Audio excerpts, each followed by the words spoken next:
bilang gripnya membatalkan stunnan soalnya. Dan oleh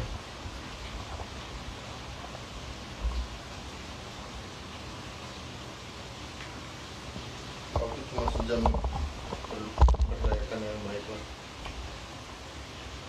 Emang nggak dengeran kok. dengar Kalau nggak ada. Assalamualaikum warahmatullahi wabarakatuh. Selamat datang teman-teman semua. Sugun siang. Alhamdulillah rabbil alamin wa bihi nasta'in wa ala umuri dini waddin. Wassalamualaikum. Wassalam.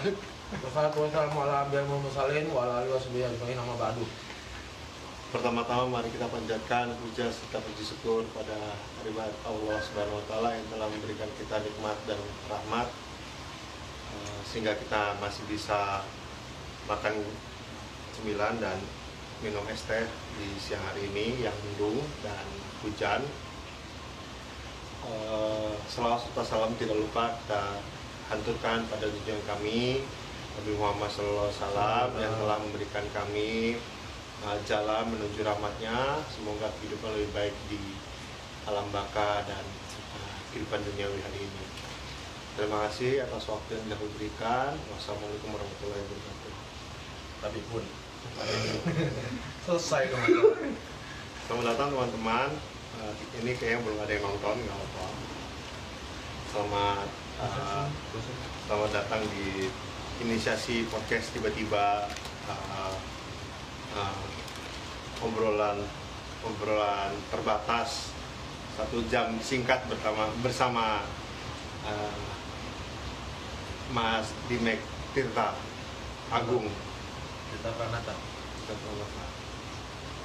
Mas Dimek ini adalah juragan di beberapa kelembagaan di Semarang. Udah langsung aja kalau mau debat aja lah, langsung nggak usah perkenalan. Kita nggak mau berdebat di sini, semuanya kan kehidupan itu kan selayaknya berjalan dengan baik, dengan syahdu, sesuai dengan rahmatin lil alamin. Jadi kita Sesuai dengan rahmatin lil alamin itu apa sih? Jadi kosmologi itu sudah mengutip kata-katanya Otonika ya. Jadi alam itu sudah menentukan kapan kita berada di A, kapan kita berada di Z, dan kita just go with it, jalanin aja gitu. Jadi sebenarnya ini tadi obrolan sama Mas Purna yang S2 dan pernah ke Jerman, Jepang, dan Taiwan ini, yang dulu mantannya orang Kolombia ini, kita membahas tentang konteks peran serta komunitas dalam membangun persepsi. judul skripsi itu ya. Judul skripsi. Kayak judul skripsi. Pertanyaan dari lo nih tadi. Tadi apa sih? Bahas tentang apa sih tadi ya? Kenapa mengibarkan bendera lo lagi di sini? Oh iya. Konteks dulu dong. Mau itu apa? Jadi LOL itu adalah langkah orang linglung yang kebetulan bergerak di bidang film dan pemutaran. Ya nggak ada apa-apanya lah dibandingkan Histeria. Nah kemarin tuh kan aku posting bendera LOL gitu kan. Terus pernah nanya nih, pernah bertanya bagaimana? Terus bendera itu dikibarkan untuk siap diturunkan kembali atau siap dikibarkan terus-menerus? Nah, sebenarnya kita harus bangga sama orang Indonesia sih, karena orang Indonesia itu sangat peka sama simbol-simbol sebenarnya. Ya kalau cuman pengen posting cuman untuk ngibarin lagi, cuman untuk membuka lembaran memorabilia, kenapa enggak gitu. Dengan bendera 3D. Ya itu kebetulan bumper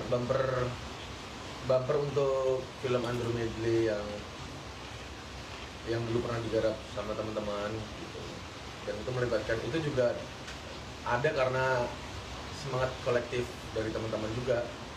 Karena kita nol budget, dalam artian nol budget, kru nggak dibayar, band-band nggak dibayar, cuma dikasih raiders, tapi kita bisa premier di bioskop. Nggak ketang pagi ya? Nggak ketang pagi, Sebenarnya jam 9 ya? Sekitar jam 9 ada sekitar 12 band. Kru hampir ada 100 ya, Sob. Di sini ada kameramennya. Jadi intinya aja nih, kita mau dikibarin lagi apakah mau bubar lagi nih, kita kan dari pertanyaannya.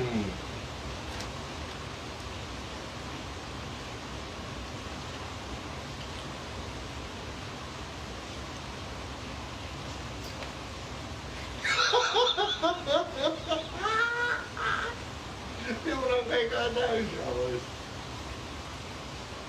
Sebenarnya apa ya?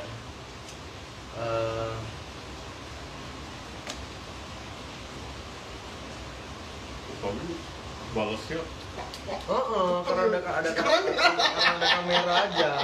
Karena nggak ada pemantik, coba dipantik dulu. lah iya, kamu tadi berbicara tentang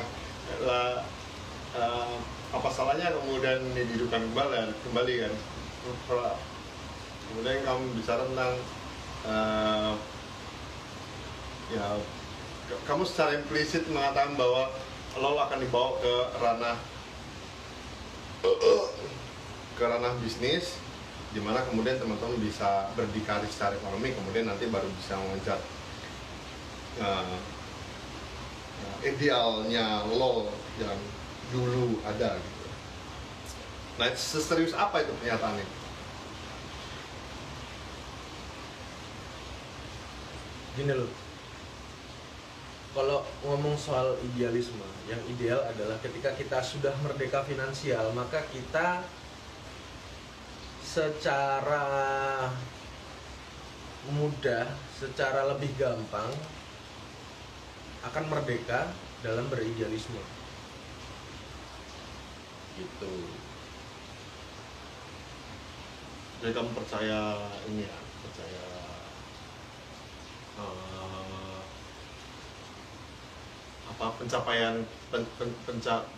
pencapaian manusia di atas kebutuhan sekunder tersier itu ada ekspresi diri itu ya. Ekspresi diri baru bisa dipenuhi setelah kebutuhan tersebut tercapai gitu kan. Kalau mau ngutip quote-nya di Swab itu begini, berkaryalah dengan tidak menyusahkan dirimu sendiri gitu. Jadi kalau sekarang kadang-kadang klise ya ngomongin ayo kita bareng-bareng kolektifan gitu untuk portofolio, itu klise banget sih sebenarnya. Karena cuman ada beberapa orang yang diuntungkan dalam kegiatan kolektif itu gitu. Jadi kalau kita mau ngomong semangat kolektif dan berkomunitas, sekarang komunitas sendiri sudah jadi komoditas. Dan semua orang sudah tahu itu. Siapa sih aktor-aktor politik yang nggak pakai komunitas untuk jadi komoditas kendaraan mereka untuk melenggangkan kampanye mereka kan seperti itu. Nah, alangkah bijaknya kalau kita sudah punya pegangan, dapur sudah aman nih. Kita tidak ada yang mengintervensi kita, baik eksternal maupun internal kayak gitu loh. Karena kita sudah merdeka finansial. Walaupun itu utopia juga. Karena manusia kan kurus ya, kurang terus. Standar kaya raya setiap orang tuh beda-beda. Kalau saya mah cuman gampang, mobil Avanza 1, rumah 2 kamar, peleknya mas, peleknya kaleng aja nggak masalah, ya. Rumah 2 kamar, 1 kamar mandi, AC 1 lah ya. Sorry nih buat teman-teman Eko, tapi memang butuh, Semarang panas. Motor 1, sepeda 1, nggak ada utang, kaya raya menurut saya itu. Itu menurut saya kaya raya. Tabungan 1M. Minimal penghasilan mingguan bulanan ada. Sisanya rezeki macan, walau alam, alhamdulillah diterima ya. Ada yang diterima, nggak ada ya. Nggak ngebet amat nyari, kan gitu. Nggak ketang nyuci mobil ya? Nggak ketang nyuci mobil. Nggak apa deh, sampai cuci mobil. Ya, kebetulan saya tuh pengusaha cuci mobil yang gagal ya. Makanya saya pindah ke Semarang. Gagal? Owner itu klaim macam apa itu gagal? Jadi gini, itu usaha orang tua loh, biasa gagal itu doa loh. Usaha saya. Tapi investornya orang tua, jadi saya di bawah kendali orang tua gitu loh. Padahal kan semangat saya semangat berdikari. Sampai sini nggak berdikari juga, utang sana sini juga, ngerepotin orang juga gitu loh. Jadi semua serba paradoks sih, asik paradoks. Iya. Jadi apa langkah? Jadi apa langkahnya ini? Langkah untuk Ya itu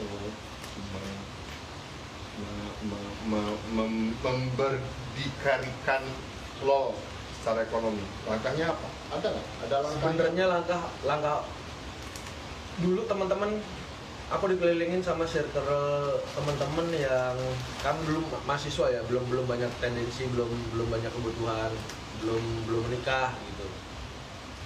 Dalam artian ya udah, kita punya passion, kita goal kita ke sana. Tapi kalau buat sekarang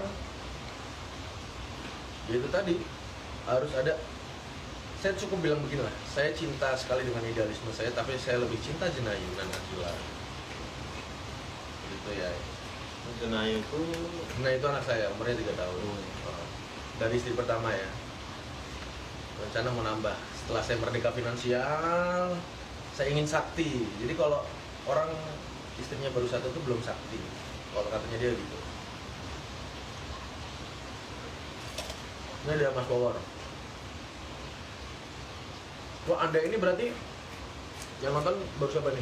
Oh, ada. enggak ada. Ada tuh, ada lambaian tangan tuh. Udah keluar. Ada lambaian tangan. Bahas yang lain dong, yang lebih menggelitik dong. Aku kalau nggak dipancing, Lah ya itu langkahnya gimana? Langkah konkretnya?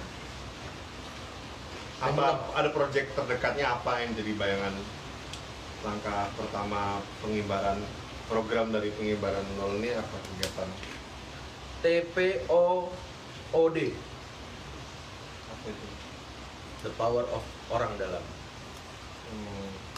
Jadi kalian sana mau Bukan kalian di sini, saya bukan sendiri sih, melibatkan teman-teman LOL yang masih bisa aktif, Masih bisa mau. yang mau karena kalau dibilang gambling ya gambling gitu. Karena saya sekarang melihat banyak loh ya sekarang teman-teman yang basicnya bukan dari komunitas terkait, komunitas film dan komunitas apa itu, mereka melenggang dengan lancar. Mereka, saya rasa cukup berhasil untuk menghidupi dirinya sendiri dan orang lain dengan jalan itu gitu. Ya langkahnya saya dan teman-teman yang masih mau saya rangkul kembali membentuk jejaring, kembali memperbaiki attitude yang mungkin selama ini salah, dan berdoa ya. Itu aja sih. Karena nggak ada jangka panjang ya. Saya sekarang mikirnya jangka pendek yang ada di depan hajar dulu sih. Gitu. yang penting besok ada makan ya? Udah pasti ada makan. Saya nggak mau menyakiti nggak menyakiti Tuhan dengan bilang saya takut besok nggak makan. Saya nggak mau. WhatsApp sama orang tua kenceng ini kayaknya. Ya, itu menarik. Dengar-dengar ini juga ini mau pulang ke Lampung ya, menghadap orang tua guys. Saya mau menghadap orang tua saya. Cari investor. Ketika memang saya tidak berguna lagi di Semarang, saya mau pindah. Tapi ketika memang Karena nggak berguna lagi, bila sini. Semarang masih bisa mengkaryakan saya masih berguna untuk kota Semarang, tidak jadi sampah di Semarang, saya mau pindah, saya ngurus di distrik Capil gitu. Capil. Iya dong. Beneran? Beneran. Nanti orang tua gimana tuh saya kalau orang pindah? Nah, kamu mau di sini mau di sana nggak masalah. Nah, kalau di sini yang penting jangan usahain, kalau di sana yang penting kaya. Jadi gitu teman-teman. Jadi Kalau dua-duanya nggak bisa dicapai gimana tuh? yang Udah kalau dua-duanya kaya di sana dinyusahin. yang penting kalau lebaran kamu pakai baju bagus nak, gitu kan, biar nggak malu-maluin. Gitu. Oh iya. Nunggu warisan lah. Nunggu warisan. Yang penting kalau kita pulang ke Lampung naik apa? Naik pesawat. Yang gitu kan itu sebuah prestasi. Kalau nunggu warisan enggak lah. Warisan bapak saya itu cuma petani, ibu saya itu cuma bidan desa biasa. Tanahnya Jadi- 5 hektar. Enggak. Kalau nunggu warisan enggak lah. Hektar ngece. Jangan bisa main sama Purna lah. Gila nggak ada yang 5 hektar lah gila. Kebunnya Purna itu di Lampung Tengah itu udah merger sama PTPN. Sebentar. PTPN berapa dulu? PTPN 3. PTPN 3. Itu materi untuk di googling ya. PTPN itu ada angkanya. Setiap angka itu merepresentasi provinsi. Silakan di searching lah.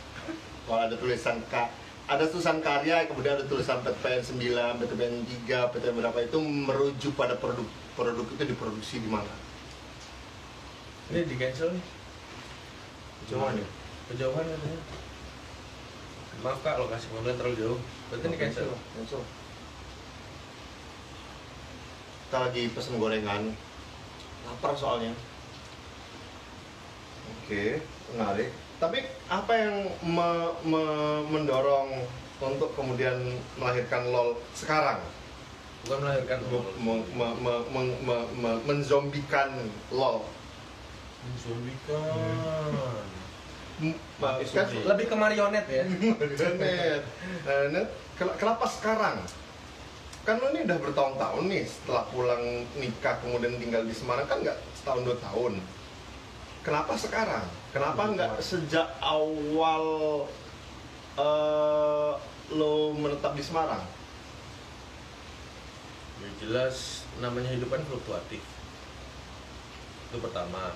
Terus yang kedua, untuk membangun jejaring, setiap orang pasti butuh identitas dan entitas. Purna siapa kalau nggak ikut histeria? Saya tanya. Cuman orang perantauan yang, ya kan gitu ya kak. Kita kalau ngomong secara entitas sendiri gimana? Identitas sendiri gimana? Ini kebetulan magister komunikasi, jadi mungkin dia yang lebih tahu secara etimologi. Kalau dikait-kaitkan gimana? Secara entitas ya. Kalau kita ngomongin Makanya entitas dalam berkomunikasi. Makanya itu aku bilang kenapa entitas itu tidak digaungkan sejak pertama kamu di sini gitu loh. Pertama maksudnya setelah menikah, setelah kemudian tinggal lagi di Semarang, kenapa ide kemunculan lo itu tidak serta-merta kamu hidupkan? Karena di masa itu 2017 aku pikir lo sudah tidak punya program lagi kan. Kenapa tidak sejak itu? Karena waktu itu orang-orangnya memang sudah susah ditemui dan itu klise banget alasannya. Waktu itu yang kedua, aku fokus sama usahaku sendiri ya. Karena aku sablonan dan nyatanya juga gagal. Aku buka sablonan dan nyatanya juga gagal. Iya, terus Mereka apa ya? Jaka Sandang. Sablon Barata. Sablon Barata di Rambung, jadi pindah ke Semarang jadi Jaka Sandang. Oh, usahanya banyak ya? Banyak, tapi gue pikir lo cuma tukang semprot air di... Enggak. Bukan usahanya banyak sih, lebih ke observator ya. Jadi usaha gagal gitu. Jadi hitungannya bukan pengusaha, observator. Jadi observasi usaha gitu ya. Investor juga lah ya. Udah habis banyak tuh, berarti orang tuh udah kejut-kejut dulu. Kebetulan waktu pindah ke Semarang kita putus segala bentuk bantuan dari investor tuh udah putus. Oh, itu keputusan pribadi. Gitu. Kenapa? Terus balik lagi pertanyaan, kenapa kok nggak pas pertama kali? Sebenarnya udah ada tapi ternyata monopoli, dan balik lagi ke TPOOD, the power of orang dalam itu hampir 89% mempengaruhi.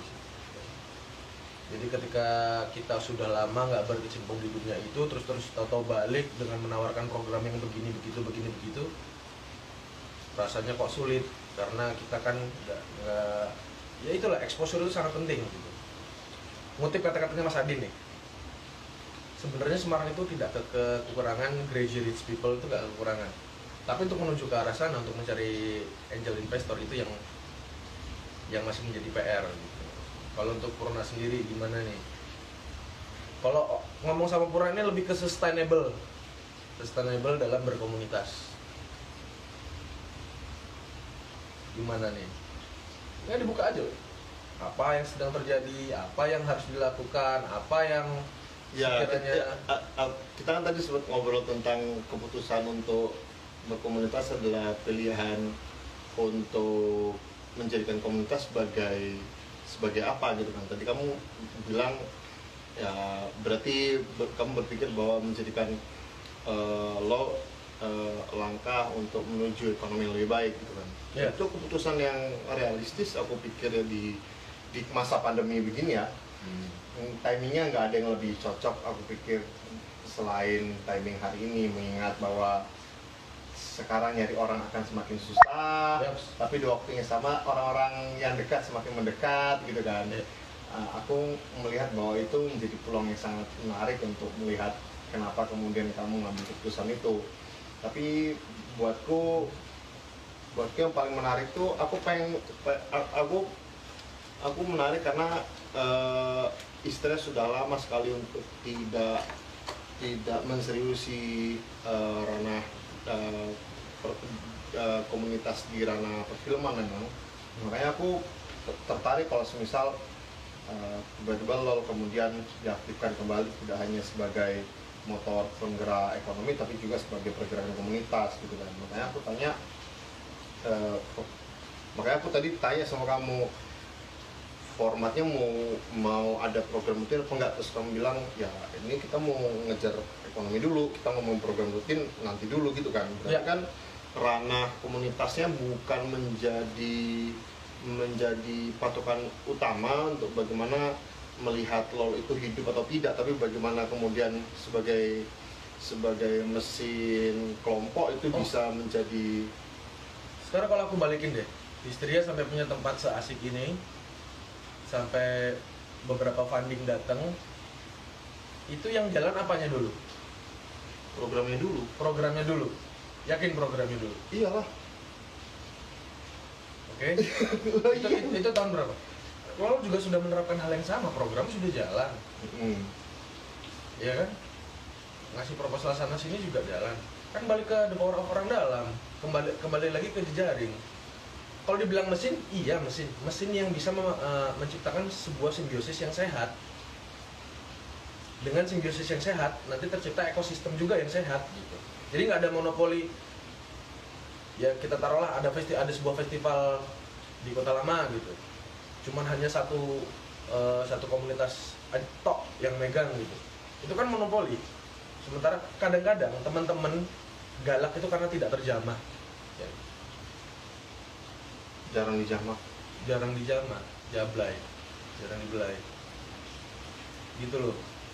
Jadi kalau diomong mesin, ya mesin untuk menciptakan sebuah simbiosis gitu. Pengenlah LOL pengenlah punya kantor gitu loh. Sempat LOL mengajukan ke Histeria, lah orang lain mengajukan ke Histeria. Gimana kalau kita bukan merger berafiliasi lah gitu kan. Ternyata LOL Histeria sendiri sudah punya bagian sub divisi untuk masalah itu. Nggak tahu ya alasannya yang lebih jelas atau karena memang pos dana ini memang sudah rapat semua di pos-posnya masing-masing, kita juga nggak ngerti ya kan. Itu kan dapurnya Histeria gitu kan. Yang jelas niatnya mulia kok, niatnya mulia. Iya, niatnya mulia, bersenang-senang tapi tetap merdeka finansial. Dia kalau ngomong merdeka finansial itu juga luas banget sih. Orang kan kurang terus.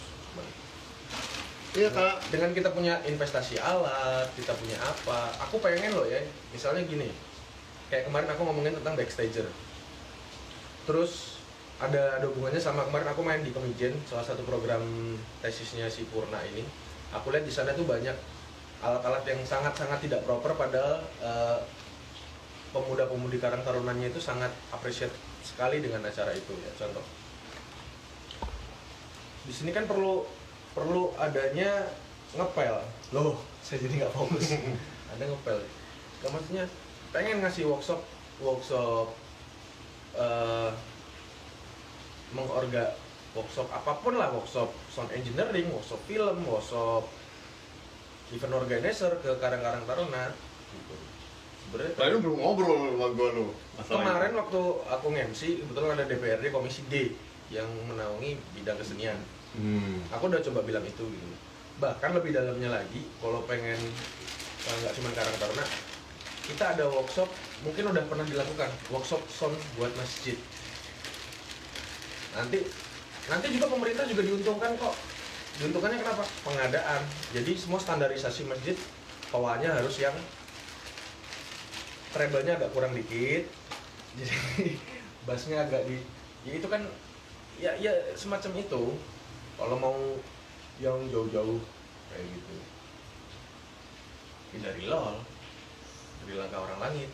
Karena saya besar di teater Kapling, tapi akhirnya saya juga besar di Langkah Orang Langit. Karena memang gini guys, kayak Histeria termasuk salah satu organisasi yang cukup berhasil. Cuman satu guys, info itu mahal. Ya kan? Histeria bikin workshop di mana-mana gini-gini. Kenapa Histeria nggak ngumpulin komunitas-komunitas yang terdampak, komunitas-komunitas yang vakum dan ingin kembali lagi, dikumpulkan, kita cari solusi bareng. Ini bukan mendiskreditkan ya, cuman ini mumpung ada momen, ada media untuk ngomong seperti ini, aku ngomong gitu loh. Iya nggak sih? Komunitas berdampak.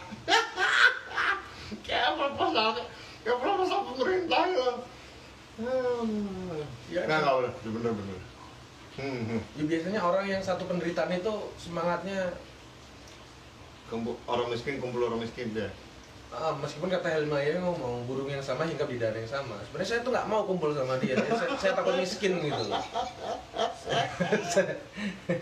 Nggak mau. Saya justru kumpul sama dia supaya apa ya, banyak ilmu yang saya ini lah. Karena pernah selalu minta tolong. Dia ini orang baik loh. Sebenarnya aslinya enggak. Ya enggak. Saya tuh busuk. Kalau ngomong tentang komunitas tuh memang banyak, kita ngobrol sama banyak teman-teman yang kemudian punya perspektif yang berbeda tentang apa sih sebenarnya yang disebut sebagai komunitas dan bagaimana sebenarnya komunitas itu harus berjalan di waktu yang sama. Dia juga harus menafkahi banyak orang di dalamnya misalnya.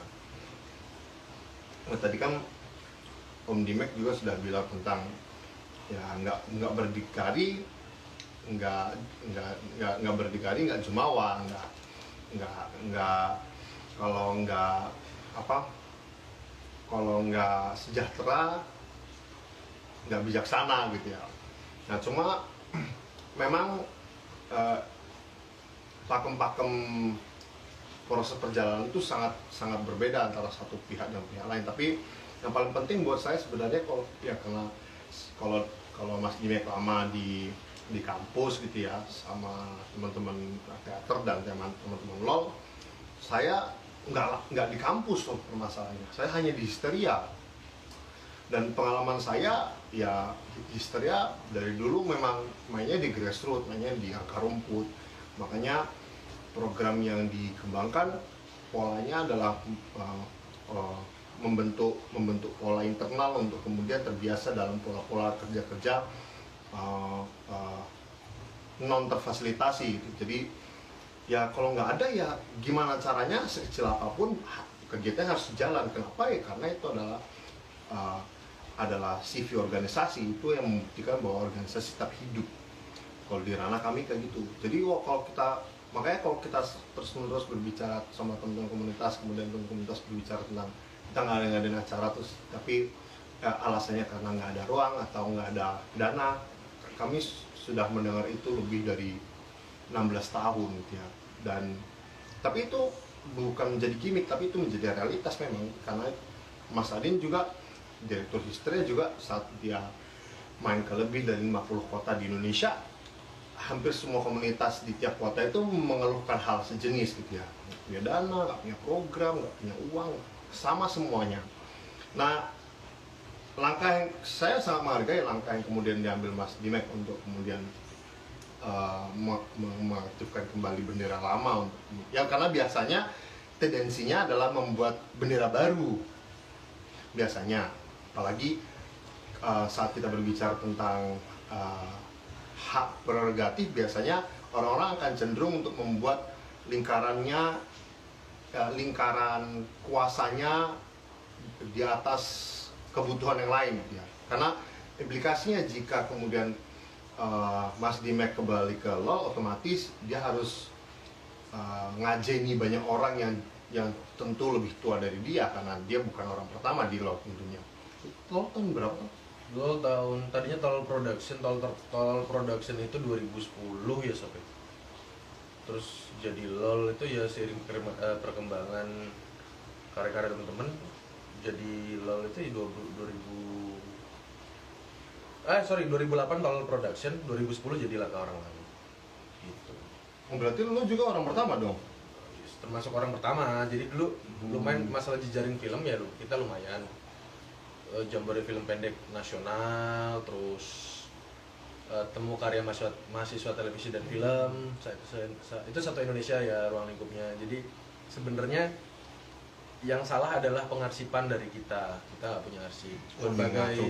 Berbagai Ngaco nih orang nih. penghargaan Ngaco. buat teman-teman juga banyak. Tapi memang kita waktu itu pada saat itu konsep kita kan kita adalah the Red Pirates gitu. Yang penting kita senang-senang, kita bikin karya, apa sih itu semua gitu, nggak penting gitu. Tapi ternyata sekarang karena persepsi orang berubah ya. Orang percaya apa yang mereka lihat gitu. Ketika ngomong Mas Dime bikin film, mana filmnya? Mana sertifikatnya? Kan begitu. Ngopi kuat. Nopik hoak. Pap dulu dong, pap tete. Pap TTS. Masya Allah. Ya. Ya itu menarik tuh. Ada pembelajaran yang harusnya menjadi pembelajaran dan harusnya menjadi poin pembelajaran ke depan. Nah, salah satunya berangkat dari pengarsipan. Maksudku gini loh, oke deh kemudian teman-teman kemudian berangkat pure berbicara tentang ekonomi ya, pelajaran. Tapi ekonomi macam apa dulu yang kemudian kita mau bangun dan bagaimana masa depan komunitasnya sendiri gitu ya. Kalau kita ngomongin tentang pencapaian personal, Histeria mendorong itu. Kenapa kemudian tiap festival nama ketua festivalnya selalu berubah, karena memang kita mendorong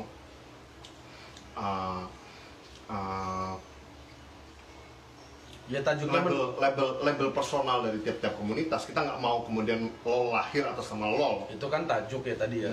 Kenapa nama ketuanya berubah? Sebenarnya itu tajuk aja, intinya ya siasat. Gitu kan. Karena ada LPJ dan sebagainya, guys. Ya kan kita harus tahu itu gitu. Enggak, kalau di Histeria memang kaget. Jadi kayak semisal festival di Nongko Sawit yang megang bukan Adin, yang megang adalah siapa namanya itu? Adalah jadi memaksa teman-teman kemudian untuk menjadi pemimpin dalam ranah-ranah program Histeria itu karena Histeria nggak mau terus-terusan hanya Adin, hanya Purna gitu ya. Pertanyaan menarik. Pernyataan yang saya sambut dengan pertanyaan menarik. Kenapa yang keluar negeri? Ini orang-orang Histeria ini sering banget keluar negeri, kayak Denmark, Jerman, ke Taiwan, ke Jepang gitu. Kenapa yang keluar negeri cuma orang-orang itu aja? Itu satu. Terus yang kedua, apa yang dibawa? Kalau mereka memang mewakili sebagai wakil dari para komunitas gitu ya, atau kita sebut percontohan lah gitu. Terus apa yang mereka bawa untuk komunitas-komunitas yang ada di sini, terutama di Semarang? Itu kan perlu sosialisasi, nggak cuman event buang duit. Ya kan? Betul nggak? Ini maaf sebelumnya loh, ini cuman pemikiran bodoh saya saja gitu loh. Ya. Aku jenenge wong goblok tikon ngomong yang ngene iki. Ngomong apa anane. Ya. Histeria berangkat. Minum dulu aja. Minum dulu aja. Minum aja. Histeria berangkat ke luar negeri. Itu kan kalian nggak diajak kan? Kalian yang bikin acara guys. Yang berangkat mereka. Ya, gini. Nah. Istilah berangkat ke luar negeri atas nama kelembagaan itu tidak memang sering. Aku pikir yang pertama kali berangkat atas nama kelompok itu Histeria, ya sebutlah 2014. Itu hanya Adin, tapi itu project itu nggak bisa dipungkiri itu adalah project personal karena dia yang ngajuin. Project personal dengan portofolio? Dengan portofolio kelembagaan tentunya. Kelembagaan, portofolio kelembagaan melibatkan teman-teman yang lain nggak? Komunitas yang lain nggak? Iya. Iya kan? Oke. Ya maksudnya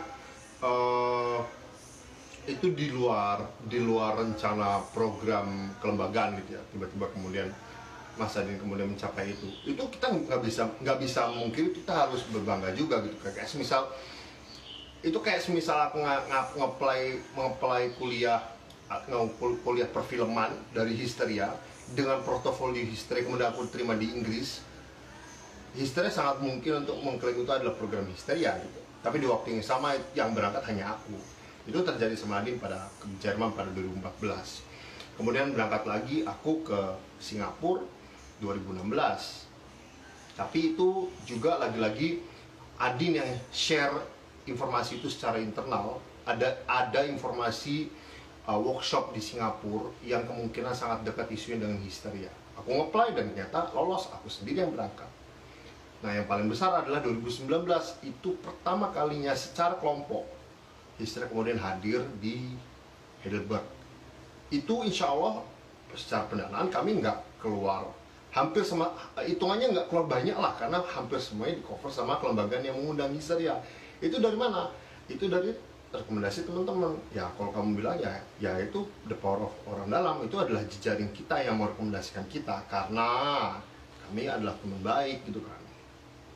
Nah manfaatnya apa? Ya jelas pertama kita setting up milestone dulu ya. Kita set up pencapaian dulu lah, bahwa ini adalah pencapaian bersama, mau nggak mau Histeria kemudian mendapuk diri sebagai perwakilan Semarang untuk kemudian mencapai Jerman untuk pertama kalinya secara kelompok. Tapi kemudian nanti timbal baliknya apa? Ya ini menjadi stepping stone untuk langkah teman-teman ke depan untuk melihat sebenarnya proses ini tuh bisa dicapai dengan cara apa. Histeria tidak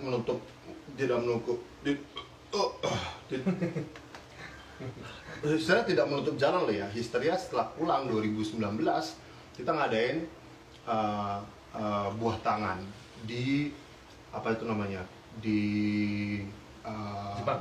Bukan ini loh, enggak buah tangan, kita bikin forum yang isinya saya dan Hokage mempresentasikan proses pencapaian kita di Jerman, dan itu yang hadir nggak banyak kok. Kita juga heran apa kemudian pencapaian kayak gini nggak penting ya. Itu sudah ada 2019 bulan apa ya, masih ada pamfletnya. Tapi ya sekali lagi kalau kita ngomongin tentang gunanya apa untuk ekosistem kesenian di Semarang, ya namanya pencapaian itu berarti harusnya track record ini bisa jadi pembelajaran bersama dan memainstreamkan nama Histeria tentunya, karena kami ngerasa bahwa sampai sekarang Histeria pun tidak benar-benar besar dipandang oleh semua komunitas misal, apalagi komunitas yang belakangan besar gitu. Banyak komunitas yang mendadak dalam kurun waktu 1 atau 2 tahun tiba-tiba punya proyek-proyek rutin dengan pemerintah kota misal, dan kemudian sebutlah kemudian ada rasa bahwa kenapa mereka gitu kan ya, itu real perasaan itu, tapi itu tidak membuat kita kemudian menjadi agresif, enggak, tapi kita mau lihat sebenarnya pencapaian itu bisa dicapai dengan cara apa gitu. Karena kita 16 tahun aku menghabiskan masa muda aku di sini, aku nggak ngapa-ngapain loh, yang enggak kan, tidur di kosan hanya untuk ngurusin program gitu. Aku mau mengorbankan semua ini gitu ya. Kalau teman-teman komunitas kemudian bertanya apa hal yang harus dikorbankan untuk menjadikan Histeria berangkat Jerman, ya masa muda, sesimpel itu. Masa muda dan kuliah itu yang kami tinggalkan. Mau gimana gitu, dan itu real, itu semua bisa dilihat track recordnya dari project dan program. Maksudku saat kemudian teman-teman berbicara tentang mau sustain atas nama komunitas, kalau kita kemudian mau buka bagaimana kemudian seluruh track record itu bisa dilihat, ya itu sudah kelihatan dari 2000 halaman Histeria dong, real dong bro. Kamu bisa lihat Histeria sebulan bisa ngadain lebih dari 2-3 acara. Bayangin 2019 Histeria ngadain 3 festival, gila itu. Pulang dari Jerman langsung ngurusin festival Jatiwayang, langsung ngurusin festival Ngegito. Itu udah nggak real di otakku. Untung aku nggak handle. Karena aku kuliah. Nah aku nggak tahu itu pressure-nya di ranah apa ya. Cuma itu maksudku Histeria ini bukan kemudian tahu-tahu jeduk tahu-tahu besar gitu. Dan itu ada yang jeduk tahu-tahu besar tuh ada bro. Ya semisal ada komunitas yang pelari malam itu. Ya.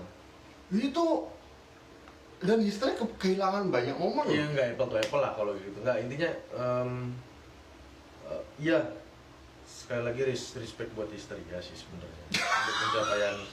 Walaupun memang iya banyak program Histeria yang memang itu punya impact yang cukup besar untuk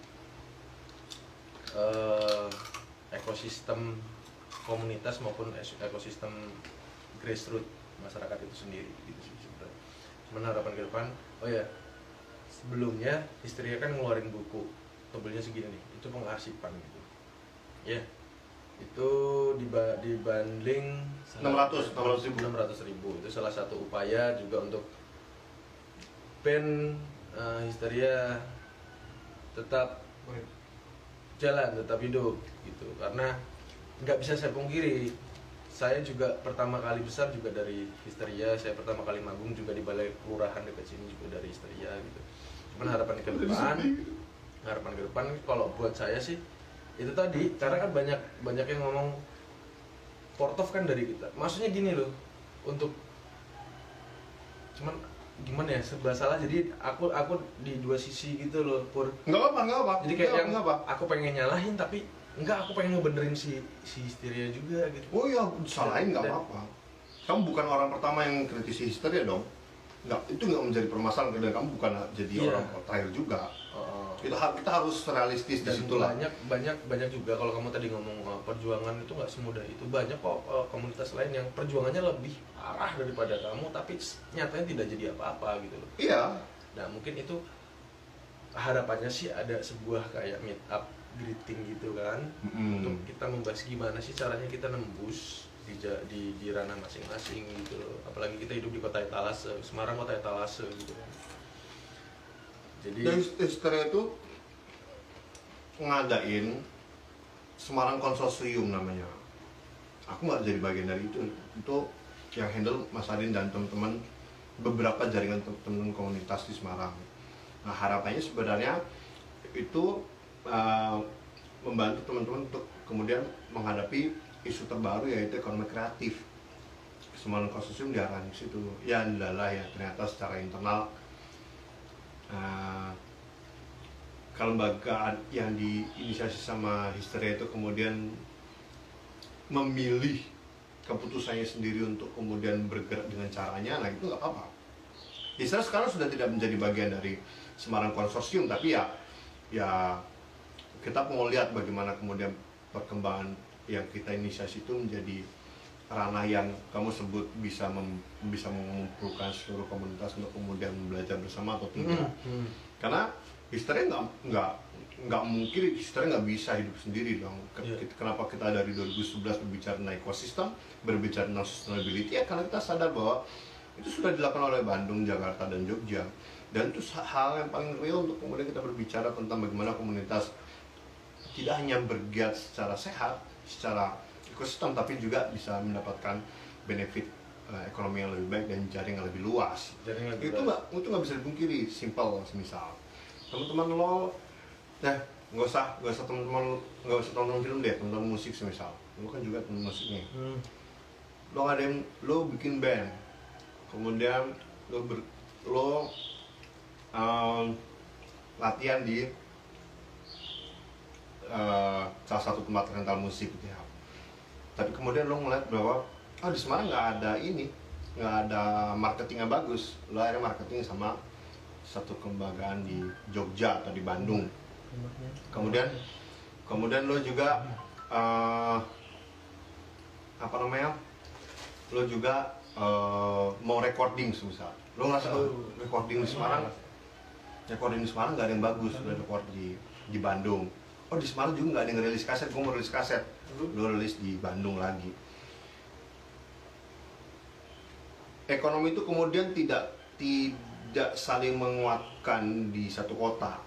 Ekonomi itu kemudian akhirnya terpencar ke kota-kota yang lebih besar, Bandung dan Jogja. Karena ekosistemnya nggak lebih baik. Nah, menurut aku ekosistem yang baik itu adalah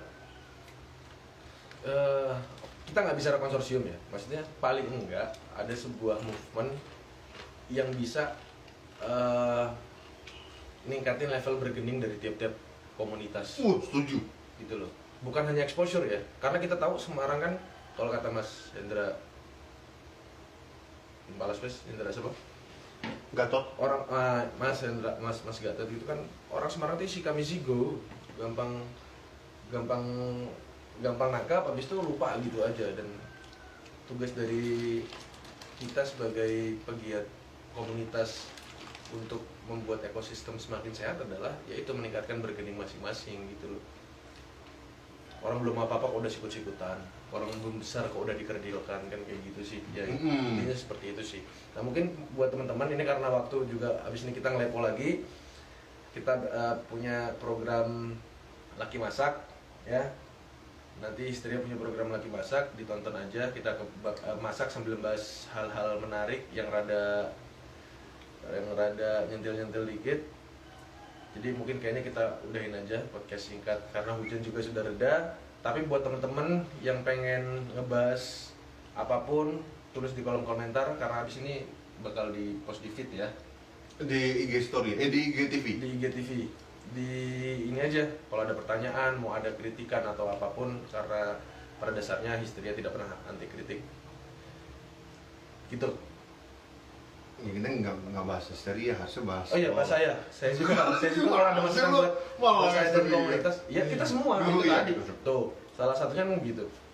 Saling angkat nilai tawar masing-masing dong, kan gitu. Kalau mau sehat kan kayak gitu. Mana lo lur, selur. Mana lo selur. Iya. Oke ya. Have a nice Sunday weekend.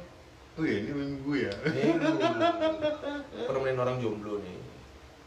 Oh terus Purna juga belum punya cewek, jadi tolonglah Purna ini kurang apa loh.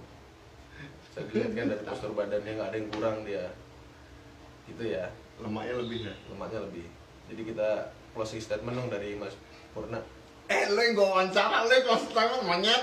Enggak. Kita kan saling ini dong. Ini hierarki banget orang ini. Barakallahu walahum fil Qur'anil Hakim. Wabillahi taufiq wal hidayah. Wassalamualaikum Wassalamualaikum warahmatullahi wabarakatuh. Iya langsung nih. Masya Allah.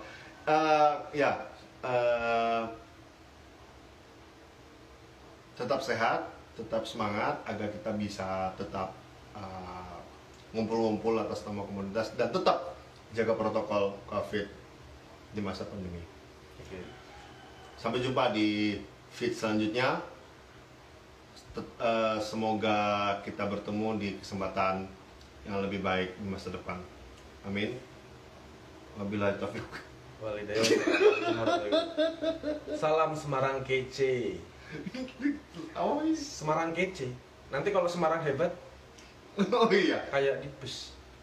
Semarang itu. Semarang kece. Mana udah? Ora ngomongnya salah telepon. Salah telepon. Wes ngono wi.